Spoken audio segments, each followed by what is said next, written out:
On the shelf above my desk is a battered exercise book, the kind used by generations of Australian primary school children, one that, in defiance of calculators, has tables of cubic tons and hectares and other measurements marching across the back cover. On the front cover is a small panel with these words printed carefully by hand. Name: Kenneth Bernard Cook. School: Fort Street Boys High.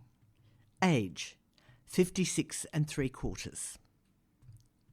That exercise book, one of the few tangible legacies of my brief marriage, is my portal into the past. Whenever I look at it, I see a tall man with curly salt and pepper hair and a piratical beard hunched over a too small desk, squinting through smeared glasses held together with sticky tape as words flowed smoothly from the nib of his fountain pen onto the page.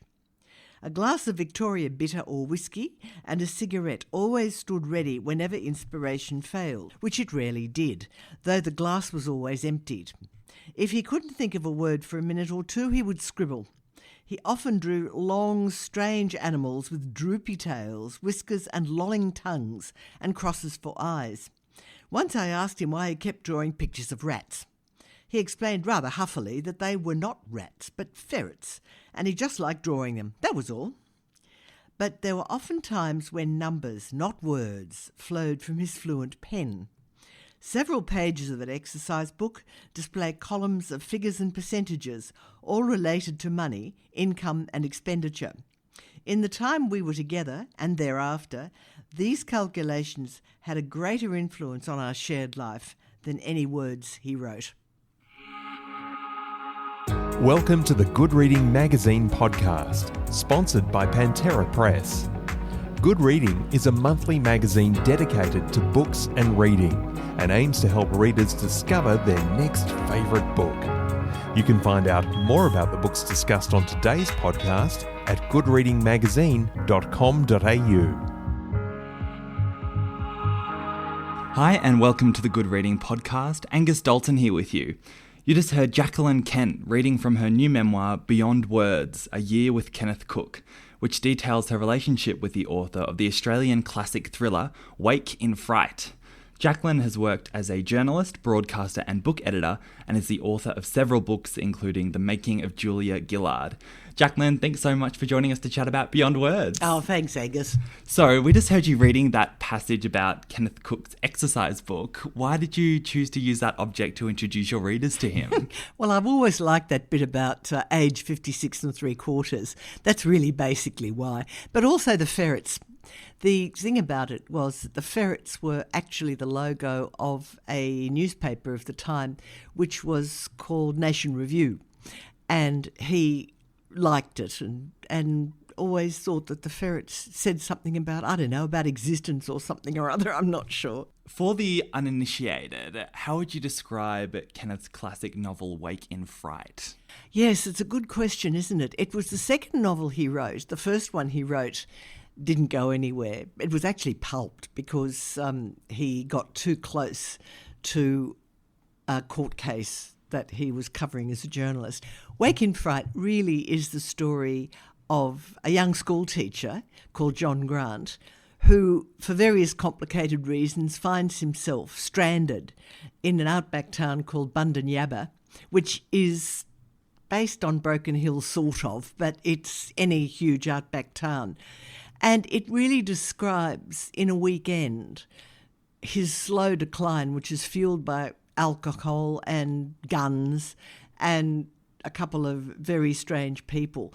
It was published actually in about 1961. It's really the forefather of those John Jarratt outback horrible thrillers and all those other books that have been written about you don't know what's out there. I think actually Wake in Fright was the first of those. I mean, other people had written about the bush as not a friendly place. I mean, Henry Lawson and so forth. But you don't get a feeling of the menace of the outback, not, I think, until Wake in Fright turned up. It's been an incredibly influential novel in that respect, and it still reads well. So it really was the precursor to, Wolf Creek and that sort of thing, right? Yeah, absolutely. Oh yeah, Wolf Creek and all those horror movies and in the Outback, and it's actually used as a bit of a meme, I suppose, or a trope, because people say things like, it's pure wake in fright, which means somebody's stranded in a very nasty town to whom very nasty things happen in the Outback. So, yeah, it's really resonated. It really picked up something about, the good old Australian psyche. And I honestly don't think that Ken knew what he was doing in the way writers generally don't. Yeah, no, I remember you saying that in the book, that obviously that was just the book that he became so famous for. Yeah. And there's just no way that any of us really know how to emulate that sort of response in terms of capturing a national psyche or anything like that. No, and it's like all those things. It just happens completely by accident, really. Or not by accident, but you can't sort of sit down and think, I'm going to capture the national psyche. Yes, well, we'd all be rich in the book industry if we could. Oh, yeah, we only publish bestsellers, right? I know, heard it. So another adaptation hit screens in 2017 of Wake in Fright. Oh, that's right. Yes, it did. Yeah, it brought that story to a whole new audience. Could you make any guesses as to why it's continued to enthrall people? Actually, the interesting thing about that adaptation is that they kept sort of bringing in bits and pieces to make it more relatable.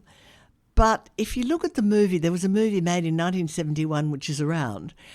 It is such a strong story that you really don't need to update it to any great extent. It's what it said about Australia then.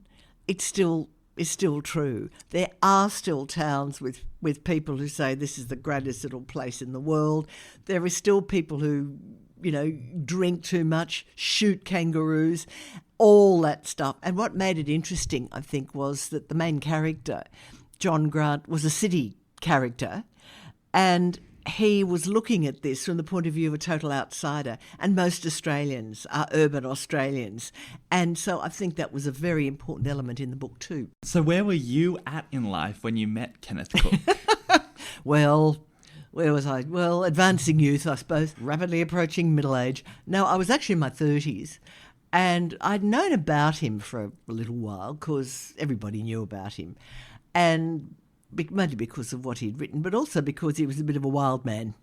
And I thought, tedious, And then I met him at a dinner party and found he was not exactly that kind of person at all. So I really wasn't planning to fall in love with anybody, really. I was perfectly happy. I was working as an editor, and I'd had relationships before, of course, and things were going along all right, and I quite liked the way life was going, thank you very much. And this volcanic person turned up, and I thought, oh, right. Yeah.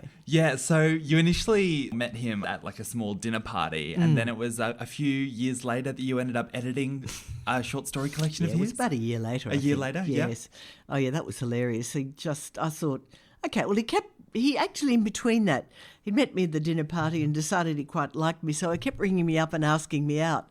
And I thought, I'll get lost, I've got work to do. And, he was engaged to somebody else who happened to be the hostess at that said dinner party. And I thought, I don't do this, I don't do this sort of thing, no.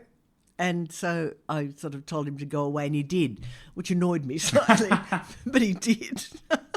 And then a small publisher rang up and said that there was a book of bush short stories that needed an editor, and would I be interested? And I thought, oh no, bush short stories, Stone the Crows, all that sort of fair dinkum stuff.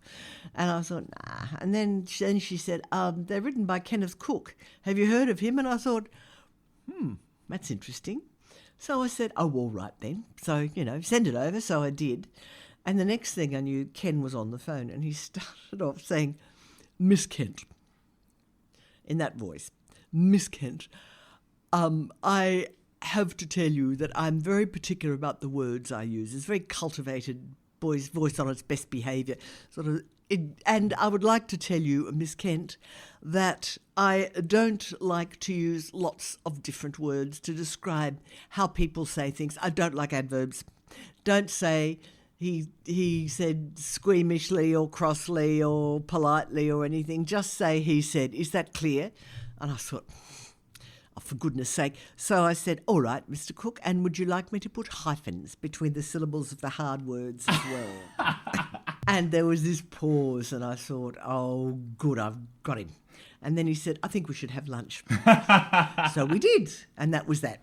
Yes. It was the beginning of that anyway. Yeah. Well, it sounds like he sort of bolshiness was what caught his eye, really, in both the first instance that you met him and obviously that one. Which is interesting because normally I wasn't all that bolshy around blokes, particularly. But I just looked at him, and when I first met him, I thought, I can do this. I can give as good as I get with you. It'll be fine. And it was. It's really funny because in the book you write about being a little bit worried maybe that you weren't going to like the stories, short stories, because obviously an author could tell immediately if you didn't actually like them. Did you end up liking those stories? Yes, I did. And the interesting thing about that is that it's one of those editorial principles, one of the principles you get to as an editor. If you don't like the author, that's fine. That is okay. I mean, you can handle that. I mean, we all have to deal with people we're not crazy about. If you don't like the book, you're in trouble, because an author will pick that up in about 4 seconds. And they just will, because they're kind of ready to be worried or aggressive or feeling vulnerable anyway. So that was that. I did read them. I thought they did precisely what they were meant to do, which was to entertain. And there was some very nice use of words in it, and there's quite a lot of craft in them. And the stories were funny. And writing humour is something that I think has been extremely undervalued, particularly in Australia. We've got some very good humorous writers, but everybody thinks it's easy. It is not. It depends enormously on timing and wordplay and ridiculousness and all sorts of things that, you know, don't happen immediately. But he could do it. He could actually do it. And after Wake in Fright, which is not particularly funny, although it's got a light tone to it, but, you know, what it's describing is not precisely fun. I was really interested to see that he had enough range to be able to do that. Yeah, it's so funny. People might be surprised to hear that he wrote humorous stories because in the book you describe Wake in Fright as a book that was written out of an understanding of human frailty, a dislike of the cherished Aussie myth of mateship, and a deep sense of pessimism. All of that. And in fact, he sort of had all those things. But I also say somewhere else in there, for every quality that I found in him, he seemed to embody its opposite. So he was a lunatic optimist with a deep sense of pessimism. I don't know why, but he was.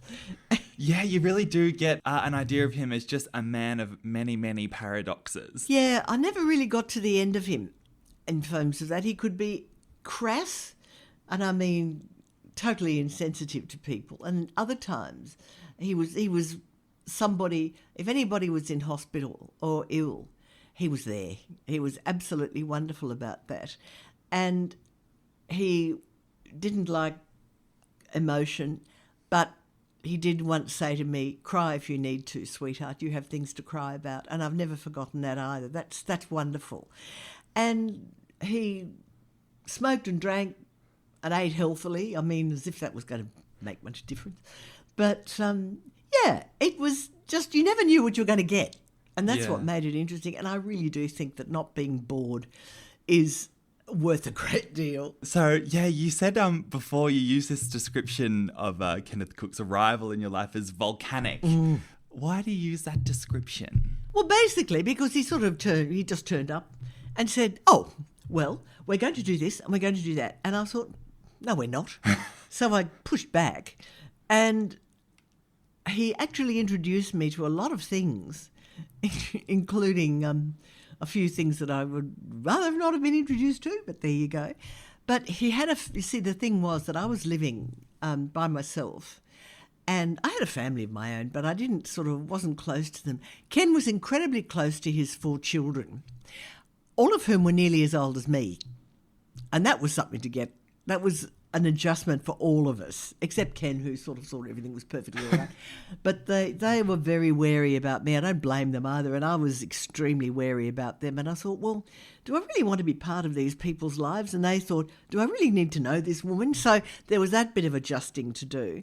There was also his financial situation, which I do not go into in the book because A, I don't know an awful lot about it, and B, you know, I'm sure the reader is going to be bored rigid by all those details, but I did, I think, give enough information to make you realise that, he was walking on eggshells most of the time. He was one of these high, wide and handsome people. Grew up in the Depression, and in my experience with people who grew up in the Depression, there's one of two things that happens to them. They either get money and spend it as fast as they can because they can, and they never did when they were kids, or else they save, bits of rubber band and paper bags, and they're, as mean as cat's meat. Well, Ken was certainly not that. He was in the first, money existed to be spent, and if it wasn't around, he would get some more. Now, having been brought up by a Methodist mother and a Seventh-day Adventist father, lavishness with money was not actually one of the things I was familiar with, so that was a bit of an adjustment also.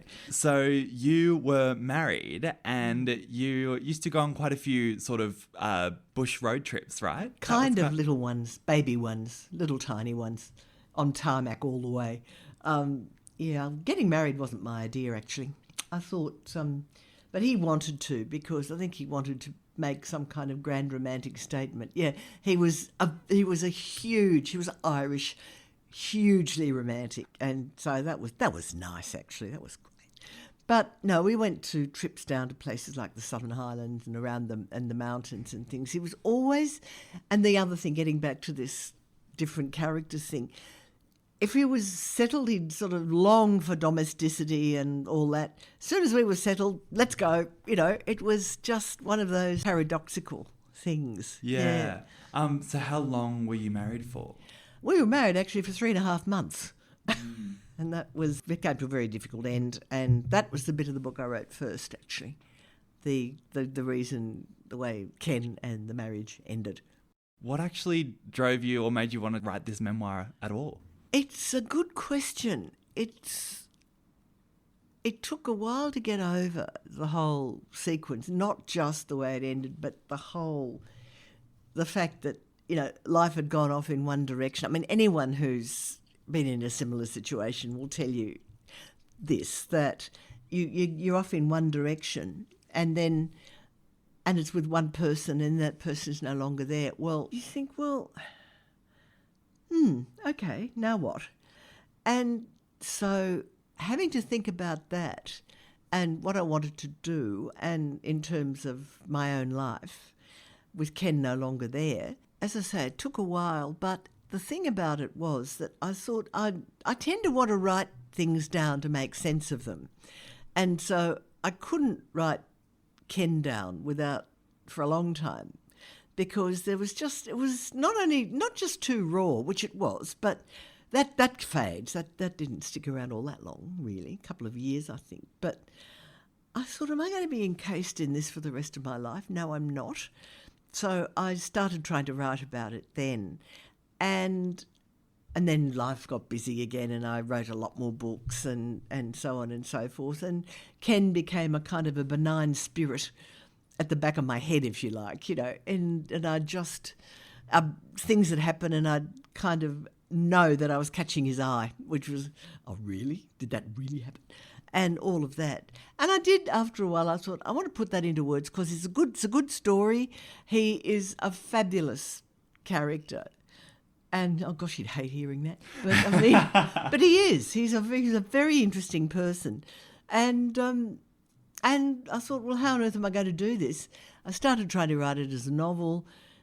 It didn't work. It was hopeless. And then I started writing it as a sort of biography with, kind of Ken Cook as I knew him. And I was told fairly brutally by one publisher, well, who's Kenneth Cook? All he's ever written is one book. And I thought, well, that's not true, but no, okay, yeah. So I have to do something else with this. But I still persisted in that. And then I gave it to my agent, the wonderful Jane Novak. And she read it and she said, this isn't working. I don't know what it is. It's either a love story or a literary biography. You got to decide what it is. And I thought, it's a love story. So that's what I wrote. It came fairly easily once I'd broken that logjam. And that's the book that it is. Yeah, it was part of that, and trying to figure out what sort of home this story should take was part of that being a bit worried about having to really expose yourself in the form of memoir. You know, Very memoir much. really demands that, doesn't it? Yes, it really does, or it should. Yeah. It, very much so. And that took a long time. Because the problem with that is you think you're going along nicely and you're telling a funny story, and then you read it and you think, meh, and you just sort of think, well, no, it's got to have, this has got real emotion in it. This story has got to have real emotion in it. And that means I had to get in and be really, really honest as I can, without being, you know, banal and all the rest of it. Getting that was a really interesting craft exercise, and it took a long time. Yeah. Well, you've written biographies of people like Julia Gillard. Yeah. So is it wrong to assume that you could sort of take those skills and apply it to memoir writing? Or are we talking about two completely different things here? It's completely different. Okay. It's more like fiction. Actually, yeah, that is a very interesting point, because biography, you sort of, you know, going along and you can do all that. Much easier. But with fiction, you are looking for the best way you can say something. If it's an emotional thing, it's the best way, you're looking for the best way you can say that. And to do that, you've got to go right into what was happening, who you are, and you've got to make it vivid for the reader. Well, that is what fiction should do. And I'm very glad it turned out that way, because I just felt liberated when I'd done it. And not only because Ken was kind of in hard covers, as it were, but also because writing it taught me a great deal about writing. And that was great.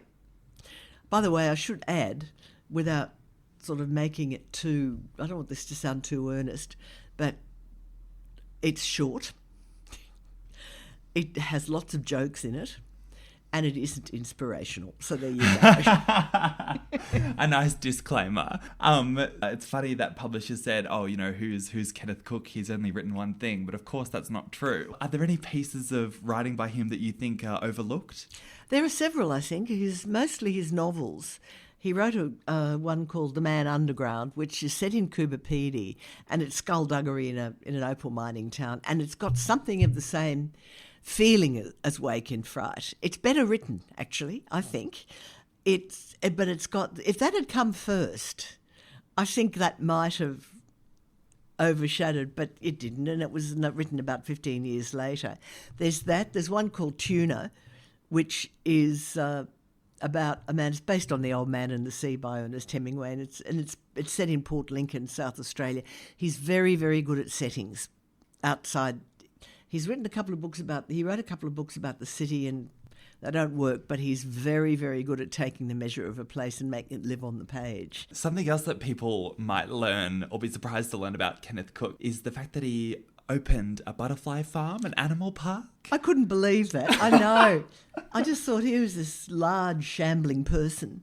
But he did. He and a whole bunch of mates got together and bought some land up the Hawkesbury. I've spoken to the people who took over the butterfly farm in writing the memoir. Basically, it was great fun while it lasted, and it did really well for a long time, because there were lots of, it's for city kids who'd never seen wombats and kangaroos and stuff. And so they came along and they saw wombats and kangaroos and stuff. And also butterflies, because he had this mad thing about insects. He was very interested in Australian insects. And he used to write and produce small natural history films for the ABC, mostly about insects. Wow, yeah. I guess that sort of makes sense, because it sounds like, you know, how you were saying before, how he was particularly masterful with place. And obviously, I assume most of his books were all set in Australia with that landscape. All of them, I think, yep. I wonder where that sort of fascination came from for him. Very interesting, because he grew up in inner Sydney. He grew up in Lakemba. Yeah. And he said he made this sound really romantic. His father went on the Wallaby during the Depression, sort of went out looking for as much work as he could find, doing whatever. And he went around, and Ken said that he accompanied him. I actually do wonder about that, because he and his father didn't get on terribly well. And his father was really away most of the time. I think it was that whole thing about having to go and work to support your family, but really it wasn't a great thing. You know, a lot of men used that as an excuse not to stick around, and I think his father was fairly similar. But I think what happened was that I think he just used to truant, actually. That's my explanation of it anyway. He used to he just liked getting out of the city. And Lakemba, when he grew up, was a place of cows and paddocks. Sort of like southwestern Sydney used to be before Campbelltown got so huge. And so he used to do that, I think. And it just got him. And he was a journalist, of course, too, and he travelled around Australia as a rural journalist, which I think he really rather enjoyed most of the time. So Absolutely. You said before that writing your memoir, you learned a lot about writing itself. Do you feel like you learned anything more about yourself? That's a very interesting question. I think the answer is yes, because having to do that exercise means you have to be unsparing with yourself. And normally, you know, we're all the same. We all want to be nice people and look nice. There are times in that where I wasn't so nice and I wasn't such a super nice person, and that took a bit of getting used to. But I thought, oh, come on, because what helped was putting it in a story, because it's kind of still, even though it's very personal, it's still at one remove. And you have to make it into as good a story as you can, as well as being as truthful as you can. And those two things often come into conflict. But I think the exercise is trying to reconcile them and make them work together as much as you can. Yeah. And you described Ken's presence as a benign spirit before. Did you feel that spirit looking over your shoulder as you wrote this? Yes. Oh, yes, I did. What sort of things was it whispering? Was he happy? Sometimes. No, there was one, I know what he would have said. If he'd read it, he would have said, well, I loved you. Jacqueline, I would love to know which books have been impressing you lately. What's on your bookshelf? Oh, on the bookshelf? Oh, actually, I've been reading a couple of really interesting ones. Pat Barker, The Silence of the Girls, which is about ancient classical Greece, and the Iliad, actually, Homer's Iliad, and it's told from the point of view of a woman who is a captive and was captured by the Greeks, who are, of course, the winners in this. And why it's interesting is Pat Barker, who wrote 3 really good books about World War I, she's really good at doing battles. And this is a delicately nurtured woman. She's the best writer about battles I think I know, because she gets what they felt like, what they sounded like, what they looked like, what they smelled like. And it's really also a very interesting character study of the main character, Achilles, who is the great Greek hero. And we've seen him on so many movies, someone based on Achilles, the great warrior, all that stuff. But she actually describes him as a complete psychopath, and he was. And so that is interesting. It's that's really interesting. Yeah, it was good. And the other thing I've just been reading is a book by Ben McIntyre, who wrote a book called The Spy and the Traitor, which is brilliant. It's a true spy story, and it's much better than John le Carré or any of those spy things, because what it is, it's about this guy who was a KGB agent who actually at one point was also a British double agent, and what he did that was fascinating was that he wrote the briefing notes for both Margaret Thatcher and Mikhail Gorbachev when they met, unbeknown to either party, or at least unbeknown to the Russian lot. And it's all about the kind of stuff that you think spies, not glamorous. It's sort of waiting on cold street corners, carrying a plastic bag and waiting for someone to... it's all that stuff. It's a really good read. I recommend it. In fact, I recommend them both. Both terrific. Yeah, brilliant. Obviously, you've been a part of the book industry for... longer than I care to remember, actually. Exactly. I did want to ask, though, from your perspective, what the changes in the Australian book industry have been and people's attitudes to Australian writing. It's very interesting, I think. When I first started, which was as a very, very young editorial assistant, was right at the beginning of that big push, which was the middle to late 80s, mid-80s, when you had people like Helen Garner and Robert Drew and Kate Grenville and, a lot of others just coming up, and Peter Carey, all coming up, and there was more money for literature. People were willing to take chances. It was actually, in retrospect, it's never been a golden age. Publishing doesn't have golden ages, but it was a goldener age. Do we get to bronze at least? Yeah, we got to bronze. We got to bronze, but there was more money. The Australia Council had started up and was funding writers to do all sorts of things. A lot of seed money was going into writing, and a lot of it, as it were, fell by the wayside. A lot of people didn't go on, but a lot of people did. And it was the bedrock of the industry, the older writers we have today, the people who are now in their 50s, 60s, 70s even. And that is what it is now. Everyone is so terrified of taking risks. It's just really bad. I mean, you used to get publishers are bean counters now. They used to be people who'd go out there and say, oh, yeah, we'll do a few thousand of those, see what happens. Oh, it didn't work. Oh, okay. I mean, there wasn't all that much of that, but there was a certain amount. There's less and less of that. There's less and less willingness to take a punt. The big publishers, the other big thing that's different, I think, is that there were many big publishers who were opening up in Australia, people like Penguin and HarperCollins and Methuen even, and English and American big publishers were starting local lists. And they were doing the same thing. They were just trying to find voices. It was a huge influx. That has gone. What has happened now is you've got the big guys, which are basically huge marketing organisations. Sure, there's room for the odd quirky thing to slip through, but not as much as there was. And I think now that the action is with the small publishers, because they're the ones who they're publishing not all that much, but they're publishing more, and they're publishing really interesting stuff. And I'm just thinking of small and medium-sized ones, Text or, Black Ink, or even imprints like sort of, I was thinking of Fourth Estate, which is a HarperCollins one. Even that has become less literary than it was when it started. So, and of course, the other thing, the really obvious elephant in the room is, of course, digital media, which is making it so much easier to be published than, I don't know about read, but published, than it ever was. So that, all those three things. The second one, the one about people being big and then sort of going out the limb, the GFC crawled that, of course, 10 years ago, and since then there's been a lot more people have pulled their horns in a lot more. Yeah. Do you think there's anything that Australian consumers can do to sort of mitigate that movement towards publishers taking less risks and publishing less literary stuff?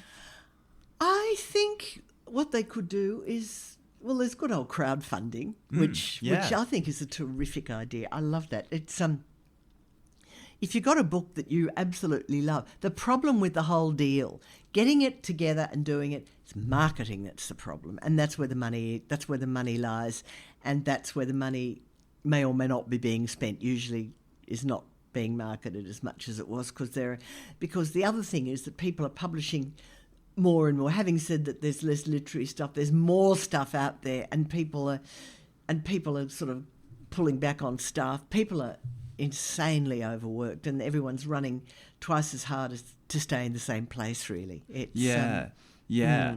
gave us 2 international books before, but are there some Australian books that have impressed you recently? Oh yeah, absolutely. Yes, I noticed that when I was talking about it. I'm reading Shell at the moment, and I think it's terrific. I'm really enjoying it. It's such a nicely written book, and it's another great favourite of mine is Andrea Goldsmith, who's an older writer. I don't know, but she's got a novel coming out in April. She is very, very good at people and their interactions with each other, and she's one of my favourite Australian writers. Who are the others? Oh, Kate Grenville, of course. Drusilla Majeska. Usual suspects, I suppose. Yes, but, exactly. The list goes on. Well, I've asked everything I wanted to, Jacqueline. Thank you so much for coming in to chat to us about this beautiful book. Hope lots of people read it. Oh, thank you very much, Alex. You're welcome. Thanks for coming in. Thank you.